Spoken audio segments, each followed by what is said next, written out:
is what it is. What it is, what it is. You act like you ready to ride with the guy. You really ready to move with a boss? Are you prepared? Hey, we talked about a lot of things to do as far as getting yourself set up for a trucking operation. 5-truck, small fleet. A lot of things I went over as far as, getting freight, getting drivers, setting up lanes, and things along those lines. One thing went over my head as far as the one big step that everybody needs to know, and that's how to get financial backing in order to do a 5-truck operation, small fleet, whatever you want to call it. A lot of guys I've been talking to about starting a small fleet, they're from, they have professional careers, and some of them have, a big chunk of money saved up, and some of them have corporations that are already started. They're looking to get another investment on the side going. For you guys that are starting out from scratch, I see it could be a big hurdle to get over because of the substantial amount of money you would need in order to get started.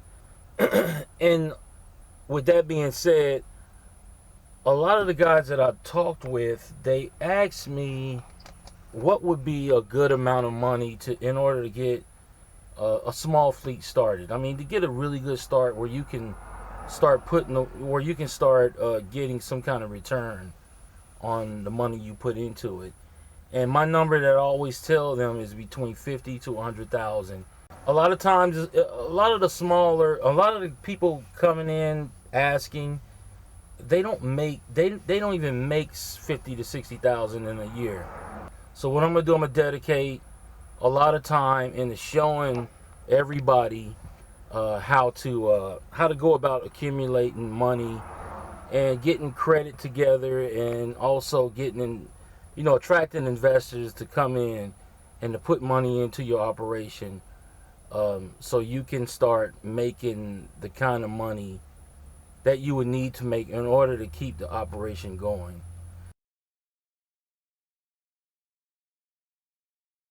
Like I said before in most of the videos, guys, this is not something, it's not an easy thing to start out. It's not easy by any stretch of the imagination. It's very hard up front. It's very hard.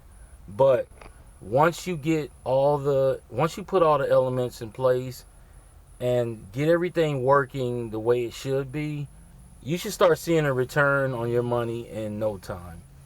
So if you just follow along, take the suggestions that I give you and use them, you should be able to start making a little cash from your 5-truck operation. And then in the future, you can build this operation to, way bigger things. Or in a lot of cases, some guys, they want to keep it small, 5-6 trucks. There's nothing wrong with that. So with that being said, guys, let's go find some cash.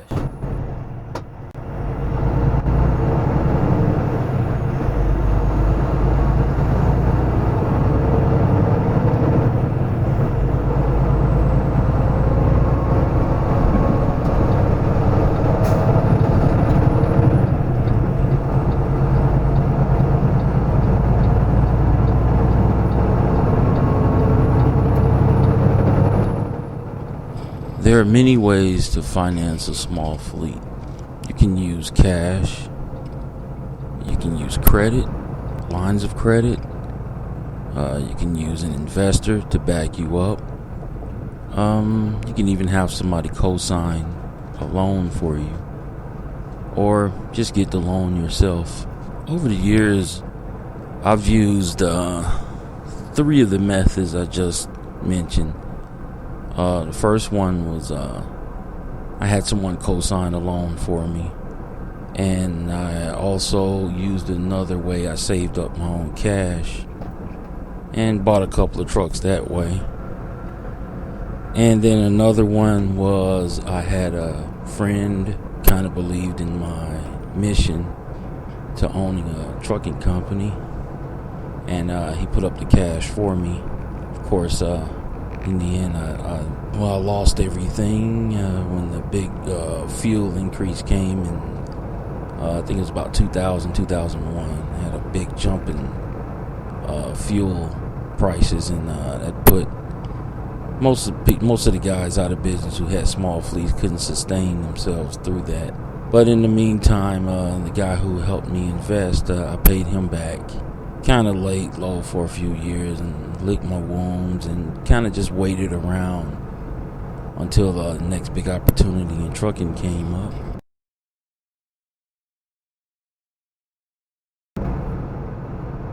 First one is investors. Now, an investor can be a family member. It could be an institution that helps businesses out. It could be an investor group. It could be a rich uncle.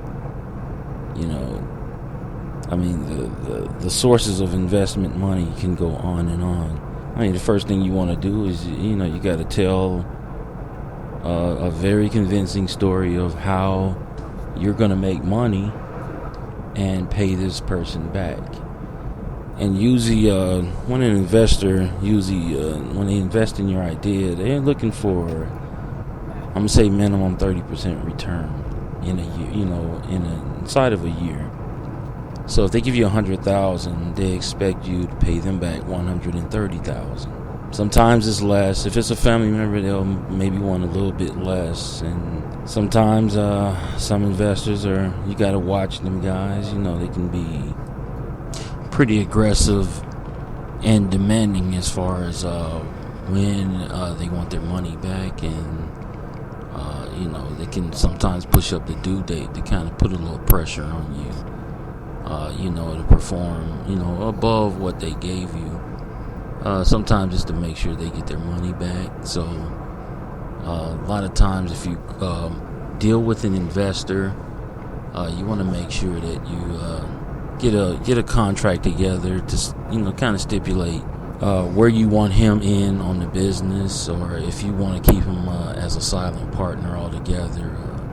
Me myself, I'd rather keep him as a silent partner. The first time around, I allowed the investor I had, I allowed him to be part of the business, and he had no idea about the transportation industry at all, and he's putting unreasonable demands on as far as what we can do to increase revenue, and very unrealistic. The next time around, I kind of dictated the terms and just told him, look, I'd rather keep you silent, stay on the sidelines, and I'll make the money for you.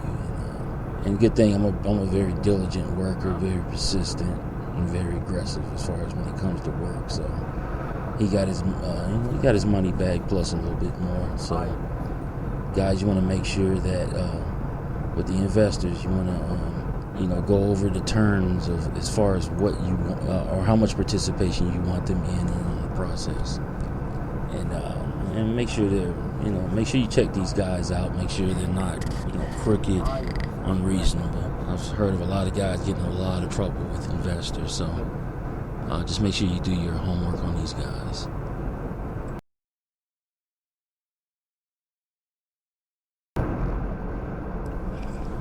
Using cash or personal credit, it's a little bit better than having an investor involved, because you call all the shots, and everything's totally up to you. I've used cash in the past, and now that I've learned now that I know now what I didn't know back then, I would never do that again, because it pretty much limits you to whatever cash you have saved up.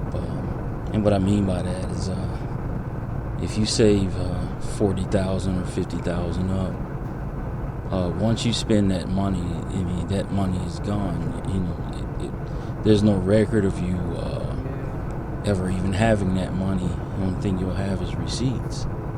And when it comes time to, have funds to keep the operation going, you'll have no record of credit. You have no way of letting them know that you actually had the money before, because it was all cash. And in one way it's good to have cash to kind of be independent, but when you're in this kind of industry, you constantly need some kind of credit in order to keep your operation, to sustain it in the long run. A lot of times, just using cash a lot of times is frowned upon, and I know a lot of people, they kind of believe in the philosophy of, cash is king. Me, myself, I just use cash in emergencies, like extreme emergencies, when I have to get the truck moving right away, and I'm in the middle of nowhere and I just got a tire changed by some tire shop in the middle of nowhere. They don't even have a credit card machine. Yeah, I'll just get them cash, just to get me moving, but always make sure I keep a receipt and figure out a way to get that cash, get the cash transaction credited towards me, so that I'll show that, hey, there was some money spent for that business. So yeah, guys, that's my personal thing. I just do not advise using cash in order to fund your business.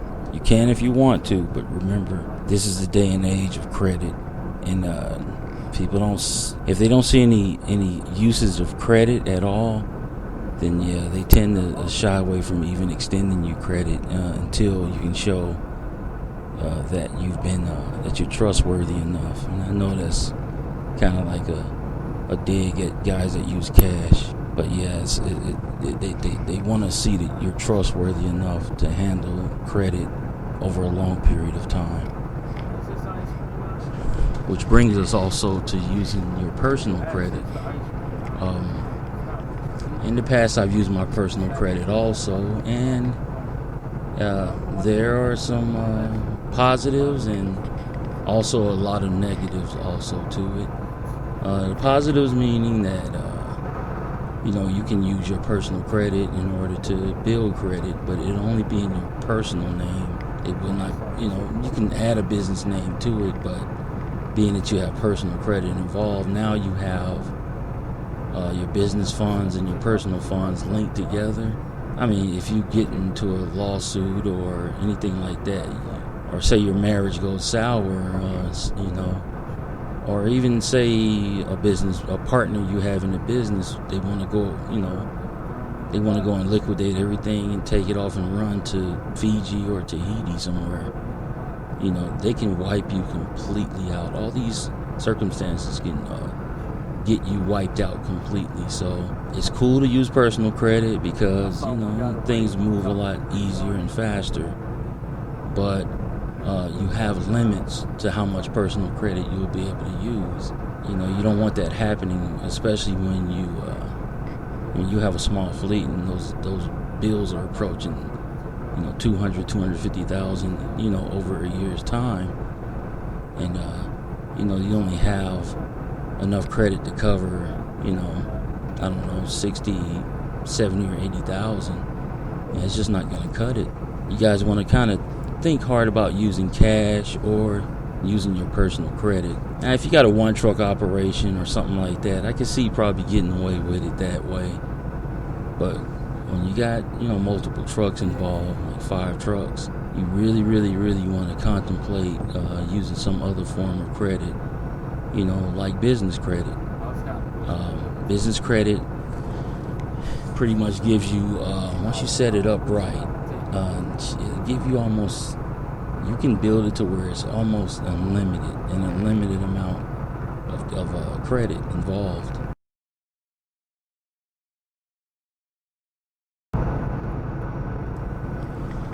Business credit or lines of credit and corporate credit. I mean, in the past, I'm going to say 22 years ago, it would cost you upwards of I've seen prices of 50 to 60,000 just to even get started building business credit, because they knew that once you get business credit built up, you had a tremendous advantage as far as it when it comes to funding a small business. But over the years, and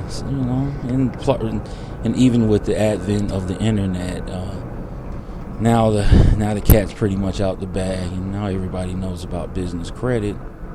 But the thing is, people are still not taking advantage of the tremendous advantages you have with obtaining business credit. With that being said, it would be to your best advantage. I'm going to say over all the techniques I've just described, these techniques that I know of, there could be more out there. Out of all the techniques that I know of, building business credit and a corporate profile, and then obtaining lines of credit linked to your business credit, that is the most economical way to get $50,000 to $100,000 of operating capital. I mean, right now, you can go from $0. You can start from zero and get your way up to 100,000. I mean, within the time frame of a year, 6 months to a year, and a lot of times it just depends on how aggressive or how diligent you are as far as putting forth the effort in order to build a credit profile. There's a lot of places that will help you do this, but I say there's only a few that I know of that I trust, and I've used them in the past. And I say out of all of them, these are the most trustworthy. So, guys, out of all of them, my advice would be to use business credit to get your business started, because this will get you all the funding you need, and it'll get you those lines of credit you need, and you can use the lines of credit for tires, fuel, maintenance, truck purchases, accessories for your trucks, trailers, truck rentals. It goes on and on. You can even use the lines of credit to fund or to get parking spaces for your trucks, to get a building even. I mean, if you're really serious about building a small fleet, business credit is, in my opinion, that's the way to go. I mean, save your cash up for emergencies, and forget about using personal credit. You really don't want to tangle your personal credit up with business credit in the first place. I mean, the legalities that you open yourself up to, I mean, those things will put you out of business faster than your head can spin. So these are who I personally use myself. One is Credit Suite, and the other one is Corporate Direct. Corporate Direct deal with forming your entity, and Credit Suite deals with building up your business credit. These two together, they give you a tremendous advantage as a small business starting up. These guys understand people that are starting from scratch, starting from $0, and they want to build up a good, healthy line of credit right up front. I'll leave a link down in the description so if you guys want to talk with him. If not, find one on your own and deal with them. But one thing you want to do is you want to build business credit. Whatever method you choose, whether you choose the people I just mentioned, or you do it on your own, you want to build business credit before you get started on your journey to building a small fleet. And in this way, it'll give you the advantage that the larger corporations have, and plus it'll keep you sustained for years and years into the future.